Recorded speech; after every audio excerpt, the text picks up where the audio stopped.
প্রিয় দর্শক, আজকের বিষয় নারীর মাস্টারবেশন। আজকের ভিডিওটি বাংলাদেশ এবং বাংলাদেশ ছাড়াও যারা UK, Europe, America, Canada, Australia এবং মিডল ইস্টে বসবাস করছেন তাদের সকলের জন্য। আজকের ভিডিওর মাধ্যমে জানবেন নারীর মাস্টারবেশন অর্থাৎ হস্তমৈথুন স্বাভাবিক নাকি অস্বাভাবিক, এবং ভিডিওর শেষে জানবেন কখন এটা নিরাপদ এবং কখন এটা ঝুঁকিপূর্ণ। হ্যালো ভিউয়ার্স, আসসালামু আলাইকুম। আমি ডক্টর নুসরাত জাহান দৃষ্টি কাজ করছি sexual health educator, clinical social worker এবং ক্লিনিক্যাল কাউন্সিলর হিসেবে।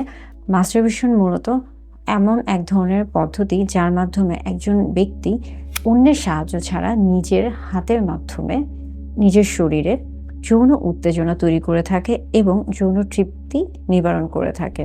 এই মাস্টারবেশন নারী এবং পুরুষ উভয়ের ক্ষেত্রে প্রযোজ্য, অর্থাৎ খুব সহজেই মাস্টারবেশন সম্ভব হয়ে থাকে নারী পুরুষ উভয়ের ক্ষেত্রে।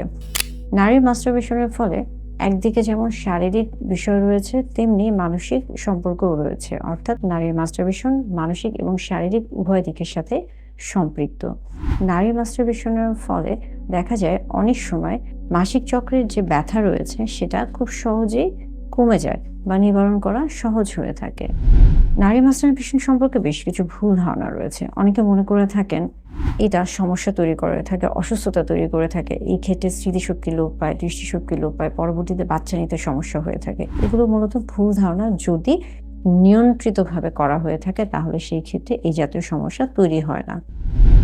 আবার অনেকে মনে করে থাকে এটা খারাপ অভ্যাস। এটা যখন একটা নির্দিষ্ট সময় পর্যন্ত করা হয়ে থাকে, নির্দিষ্ট সীমার মধ্যে করা হয়ে থাকে এবং যখন এটা স্বাভাবিক কাজকর্মের কোনো সমস্যা তৈরি করে না, তখন কিন্তু এটা খারাপ অভ্যাস না, বরং তখন এটা স্বাভাবিক যৌন আচরণ হিসেবে বিবেচনা করা হয়ে থাকে। আরেকটা গুরুত্বপূর্ণ বিষয় হলো যখন এটা নিয়ন্ত্রণের বাহিরে চলে যায়, অর্থাৎ অনিয়ন্ত্রণযোগ্য হয়ে থাকে এবং যখন এটা বিভিন্ন ধরনের আসক্তি তৈরি করে থাকে, সেই ক্ষেত্রে তখন এটাকে অবশ্যই সমস্যা তৈরি করে থাকে এবং সেই ক্ষেত্রে তখন এটা নিয়ে অবশ্যই চিন্তার কারণ হতে হবে। নারী পুরুষ উভয়ের ক্ষেত্রেই মাস্টারবেশন গুরুত্বপূর্ণ এবং নারী মাস্টারবেশনের ক্ষেত্রে গুরুত্বপূর্ণ বিষয় হচ্ছে অন্যের উপর নির্ভরশীলতা এই ক্ষেত্রে থাকে না। নিজের মধ্যে একটা আত্মবিশ্বাস তৈরি হয়ে থাকে এবং পাশাপাশি নিজের শরীর সম্পর্কে সচেতনতা তৈরি হয়ে থাকে এবং নিজের শরীর সম্পর্কে স্বকীয়তা তৈরি হয়ে থাকে। নিজের শরীর সম্পর্কে জানুন, নিজের মধ্যে আত্মবিশ্বাস তৈরি করুন এবং সঠিকভাবে সচেতনতার সাথে স্বাভাবিক নিয়মে মাস্টারবেশন করে থাকুন, যাতে পরবর্তীতে কোনো আসক্তি তৈরি না হয়ে থাকে।